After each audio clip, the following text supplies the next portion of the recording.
Welcome to the study Sudeep YouTube channel. ಇವತ್ತಿನ ವಿಡಿಯೋದಲ್ಲಿ ನಾವು ಕನ್ನಡ ವ್ಯಾಕರಣವನ್ನು ನೋಡೋಣ. ಯಾಕಂದರೆ PDO ಮತ್ತು CT TET ಎಕ್ಸಾಮ್ ಹತ್ತಿರ ಬರ್ತಾ ಇದ್ದಾವೆ. ಸ್ವಲ್ಪ SD FDಗೂ ಅನುಕೂಲವಾಗುತ್ತದೆ. ಅದಕ್ಕಾಗಿ ಕನ್ನಡ ವ್ಯಾಕರಣವನ್ನು ಡೈಲಿ ಸ್ವಲ್ಪ ಮಟ್ಟಿಗೆ ತಿಳಿದುಕೊಳ್ಳೋಣ. ಕನ್ನಡ ವ್ಯಾಕರಣ ವರ್ಣಮಾಲೆಗಳು. ಕನ್ನಡದಲ್ಲಿ ಒಟ್ಟು 49 ಅಕ್ಷರಗಳಿವೆ.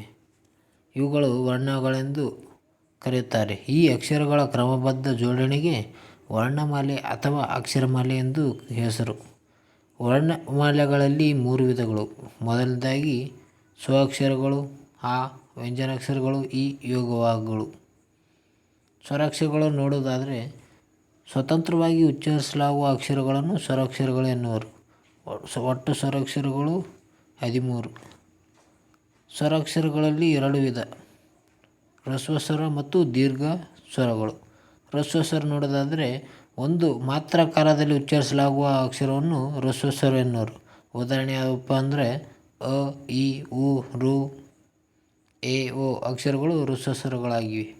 ಅದೇ ರೀತಿ ದೀರ್ಘ ಸ್ವರಗಳು 2 ಮಾತ್ರ ಕಾಲದಲ್ಲಿ ಉಚ್ಚರಿಸಲಾಗುವ ಅಕ್ಷರಗಳನ್ನು ದೀರ್ಘ ಸ್ವರಗಳು ಎನ್ನುವರು. ಉದಾಹರಣೆ ಆ, ಇ, ಉ, ಎ, ಐ, ಓ, ಔ ಅಕ್ಷರಗಳು ದೀರ್ಘ ಸ್ವರಗಳಾಗಿವೆ. ವ್ಯಂಜನಾಕ್ಷರಗಳು ನೋಡೋದಾದರೆ ಅದೇ ರೀತಿ ಸ್ವರಗಳ ಸಹಾಯದಿಂದ ಉಚ್ಚರಿಸಲಾಗುವ ಅಕ್ಷರಗಳನ್ನು ವ್ಯಂಜನಾಕ್ಷರಗಳು ಎನ್ನುವರು. ಉದಾಹರಣೆ ಕ ಪ್ಲಸ್ ಕ, ಚ ಪ್ಲಸ್ ಚ. ಒಟ್ಟು ವ್ಯಂಜನಾಕ್ಷರಗಳು 34. ವ್ಯಂಜನಾಕ್ಷರಗಳಲ್ಲಿ 2 ವಿಧ: ವರ್ಗೀಯ ವ್ಯಂಜನ ಮತ್ತು ಎರಡನೇದಾಗಿ ಅವರ್ಗೀಯ ವ್ಯಂಜನಗಳು. ವರ್ಗೀಯ ವ್ಯಂಜನ ಕೋಷ್ಟಕ ನೋಡೋದಾದರೆ ಇದು ಕ ಚ ಟ ತ ಪದಲ್ಲಿ ಬರುತ್ತದೆ. ಕ ಕ ಗಗನ್ಯ, ಚ ಚ ಜಜನ್ಯ, ಟ ಟ ಡಡನ, ತ ತ ದದನ, ಪ ಪ ಮ. ಒಟ್ಟು 25 ವರ್ಗೀಯ ವ್ಯಂಜನ ಆಗಿವೆ ಕೋಷ್ಟಕದಲ್ಲಿ. ಇವು ಉತ್ಪತ್ತಿಯಾಗುವ ಸ್ಥಾನಗಳಿಗೆ ಅನುಗುಣವಾಗಿ ವರ್ಗ ಮಾಡಿರುವುದರಿಂದ ವರ್ಗೀಯ ವ್ಯಂಜನಗಳಾಗಿವೆ. ಅಲ್ಪ ಪ್ರಾಣಾಕ್ಷರಗಳು. ಕಡಿಮೆ ಉಸಿರು ಕೊಟ್ಟು ಉಚ್ಚರಿಸಲಾಗುವ ಅಕ್ಷರಗಳನ್ನು ಅಲ್ಪ ಪ್ರಾಣಾಕ್ಷರಗಳು ಎನ್ನುವರು. ಅಂದರೆ ಉಸಿರು ಕಮ್ಮ ಕೊಟ್ಟು ಹೇಳುವ ಅಕ್ಷರಗಳು.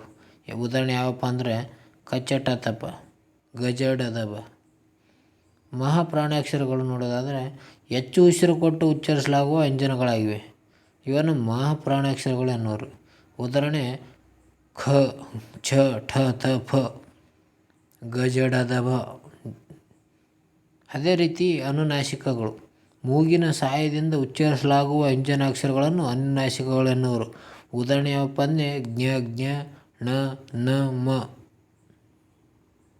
ಅದೇ ರೀತಿ ಅವರ್ಗೀಯ ವ್ಯಂಜನಗಳು ನೋಡೋದಾದರೆ ಯ ಕಾರದಿಂದ ಳ ಕಾರದವರೆಗಿನ 9 ಅಕ್ಷರಗಳನ್ನು ಮತ್ತು ವರ್ಗೀಯ ವ್ಯಂಜನಗಳು ಎನ್ನುವರು. ಅವರಿಗೆ ಅದೇ ರೀತಿ ಯ ಉದಾಹರಣೆ ನೋಡೋದಾದರೆ ಯ, ರ, ಲ, ವ, ಶ, ಸ, ಅ, ಳ. ಅವರ್ಗೀಯ ವ್ಯಂಜನಗಳು 9: ಯ, ರ, ಲ, ವ, ಶ, ಸ, ಳ.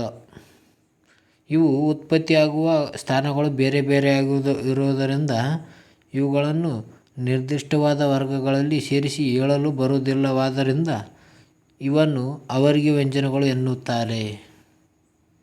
ಅದೇ ರೀತಿ ಯೋಗವಾಹಕಗಳು ನೋಡೋದಾದರೆ ಯೋಗವಾಹ ಎಂದರೆ ಜೊತೆಗೂಡಿ ಹೋಗು ಎಂದರ್ಥ. ಇವು ಯಾವುದಾದರೂ ಒಂದು ಸ್ವರಾಕ್ಷರದ ಜೊತೆಗೆ ಕೂಡಿಕೊಂಡರೆ ಮಾತ್ರ ಉಚ್ಚರಿಸಲು ಸಾಧ್ಯವಾಗುತ್ತದೆ. ಯೋಗವಾಹಕದಲ್ಲಿ 2 ವಿಧಗಳು. ಮೊದಲನೇದಾಗಿ ಅನುಸ್ವರ, ಎರಡನೇದಾಗಿ ವಿಸರ್ಗ. ಉದಾಹರಣೆ ಸಿಂಹ, ದುಃಖ. ಓಕೆ ಫ್ರೆಂಡ್ಸ್, ಇದು ಭಾಷಾಭ್ಯಾಸ ನೀವು ಫೋಟೋ ಹೊಡ್ಕೊಂಡು ಮಾಡಿಕೊಳ್ಳಿ. ಸ್ವರಾಕ್ಷರಗಳು ಎಷ್ಟಿವೆ ಅಂತ, ಅದೇ ರೀತಿ ವ್ಯಂಜನ ಅಕ್ಷರ ಎಷ್ಟಿವೆ, ಯೋಗವಾಹಕ ಎಷ್ಟಿವೆ ಅಂತ ಕಮೆಂಟ್ ಮೂಲಕ ತಿಳಿಸಿ ಎಂದು ಹೇಳುತ್ತಾ ಮುಂದಿನ ತರಗತಿಯಲ್ಲಿ ಇನ್ನೂ ಹೆಚ್ಚಿನ ಮಾಹಿತಿಯನ್ನು ಪಡೆಯೋಣ. ಓಕೆ ಫ್ರೆಂಡ್ಸ್, ಬಾಯ್.